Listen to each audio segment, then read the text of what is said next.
The pandemic's clearly been a challenge, and I think we all know that this adapted way of working is here to stay. We call it blended working, but whatever you call it, it's about being more agile and really allowing our people to focus on their own health and well-being, as well as work life, intelligently. So a challenging couple of years for everybody, but definitely feeling more positive for the future. So what do you think the benefits are of this new blended working approach? Through our blended working approach, our people can be accountable for what they deliver, regardless of when and where they work. We're really able to attract and retain the best talents. We see huge benefits for our colleagues and Civica as a whole. So Helen, what about training and development? What have we needed to do? So that's a good question. As we've all adapted to this new way of working, we've realised that remote access to learning and development is more crucial than ever. And through our Civica Academy, we've launched our learning management system, which has a whole wide range of courses and really is allowing our people to take control of their own learning and development whenever and wherever it suits.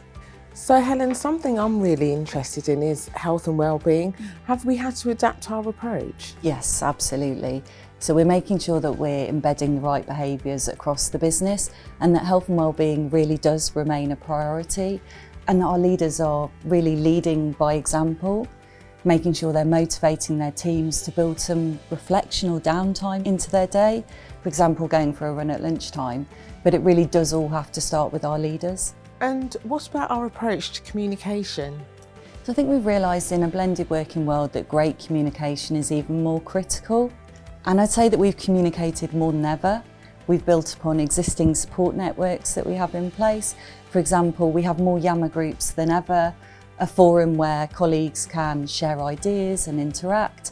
We introduced Coffee Roulette, where we pair colleagues up, maybe somebody they haven't worked with before, somebody they haven't met within the business, and they have coffee and a chat. And on top of all of that, we've been using our internal communication channels to regularly communicate with our people. For example, our Cascade calls, our weekly Take 5, and our Springboard publication.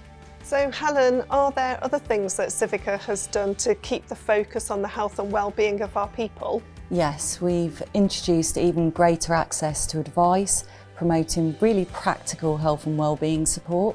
For example, our Employee Assistance Programme. And in 2019, we launched our Mental Health Champion Programme. We now have more than 60 champions globally available to support colleagues virtually or face-to-face with any advice or support they might need. Thanks Helen, thanks Andrea. And despite a real challenging couple of years, I think Civica has achieved so much. I'm really looking forward to what 2022 is going to bring. Thanks, Julie.